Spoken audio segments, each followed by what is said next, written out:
conteur accompagnateur en montagne. Le Sorat, le village à côté. Voilà. Alors, eh bien ici, ouais, on est un pays de légende, forcément. Hein. Et puis, vous avez vu ce Calamès là-haut, ce monde d'orgueil là-haut. Voilà. Alors, ce qui se dit, c'est que, enfin, vous déjà, vous savez ce que c'est que les Ancatas. C'est les enchantés. Les fées, les sorcières, enfin, vous savez, on ne sait jamais quand est-ce que qui est fée, qui est sorcière. Les limites entre les deux, on ne sait pas. Hein. Ce qui est sûr, c'est que dans les Pyrénées, c'est elles qui ont apporté la richesse des Pyrénées. Ouais, la richesse des Pyrénées, c'est tout.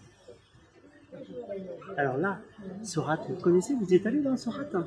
Vous avez vu dans les ruisseaux l'eau qui coule tout le temps, hein. On a parlé de canicule, mais non, mais nous on a l'eau. Parce que nous, les fées, elles nous ont fait plein de sources. Alors, ben, ce petit coin de paradis qu'est Sorat, ils voulaient le garder. Ils l'ont gardé, rien que pour elles, pas tout à fait, parce qu'il y avait des habitants de Sorat aussi, mais elles y stockaient leurs richesses ici, dans la vallée de Sorat. Alors, elles avaient fait un grand pont entre la tour de Montorgueil et le château de Calamès. On voit la tour là-haut. Un grand pont de verre. Certains disent même de cristal. Et puis, elles gardaient leurs richesses là, et quiconque passait en dessous du pont était chassé de nouveau dans la vallée, ou vers l'extérieur. Enfin, personne ne pouvait franchir ce pont, parce qu'elles gardaient leurs richesses. Un jour, il y a un monsieur qui est arrivé par le col de Port. Tout le monde le connaît, Roland. Roland de Roncevaux, il est passé dans tous les Pyrénées.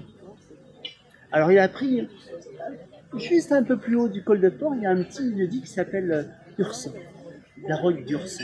Et bien juste au niveau de ce petit roc-là, si vous y allez, vous verrez, il y a l'empreinte du pied d'un homme dans le sol. Et puis il y a aussi la patte droite du cheval.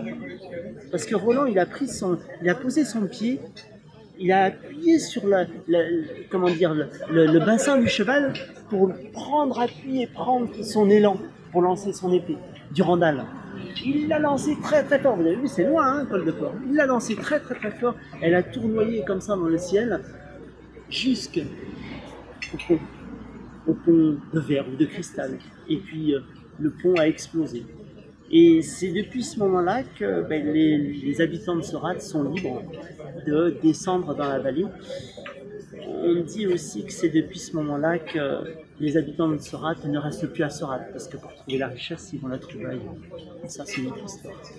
Roland, c'est le grand libérateur. Maintenant, réellement, au niveau fait historique, Roland, il est passé partout dans les Pyrénées, mais c'est difficile de le trouver dans les archives. Hein. Il y a beaucoup de légendaires. C'est quelqu'un qui avait une aura très importante. Et donc, de vallée en vallée, il était bon de dire qu'il était passé par là, parce que ça donnait aussi une gloire aux vallées où il était passé. Mais je pense pas qu'il soit passé réellement. Il ne faut pas le dire.